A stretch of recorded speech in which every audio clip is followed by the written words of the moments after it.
பெரிய பொண்ணை இப்போல்லாம் ஸ்கூலுக்கு போய் பிக்கப் பண்ணணும்னு அவசியம் இல்லை. அவளாவே வீட்டுக்கு வந்துடுவா. ஸ்கூலில் ஆல்ரெடி நாங்கள் கன்சென்ட் ஃபார்ம் கொடுத்துருக்கோம். ஸோ ஆஃப்டர் கிளப் இருக்கிற அன்னைக்கு மட்டும் தனியாகவே வந்துடுவா. மற்ற டேஸில் சின்னவளை பிக்கப் பண்ணும்போது கூட வந்துடுவா. பச்சைப்பயிறு, சிறுபருப்பு, கடலைப்பருப்பு, சாம்பார் பருப்பு, உளுந்து அண்ட் அரிசி போட்டு ஊற வச்சுருந்தேன். ஈவினிங்காக அரைச்சி மாவு ரெடி பண்ணியாச்சு. இது அப்படியே கூட தோசை ஊற்றலாம். பட் எனக்கு நெக்ஸ்ட் டே மார்னிங்க்கு தான் வேணும். ஸோ நான் மூடி வச்சுட்டேன். தீபாவளி செலிப்ரேஷனுக்கு பானிபூரி சாப்பிட்டதுலேருந்து பசங்களுக்கு பானிபூரி ரொம்ப பிடிச்சி போச்சு.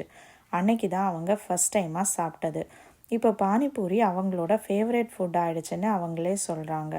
இனி அடிக்கடி செஞ்சு தரீங்களான்னு கேட்டிருக்காங்க.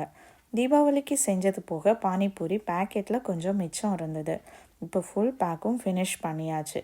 ஹஸ்பண்டோட ஃப்ரெண்டு ஒருத்தங்க தான் அவங்க வீட்டில் பொட்டேட்டோ மசாலாவும் அந்த தண்ணியும் ரெடி பண்ணி எடுத்துகிட்டு வந்திருந்தாங்க. வந்திருந்த கெஸ்ட் எல்லாருமே சாப்பிட்டாங்க. தேங்க்யூ ஃபார் வாட்சிங். இன்னொரு வீடியோவில் பார்க்கலாம்.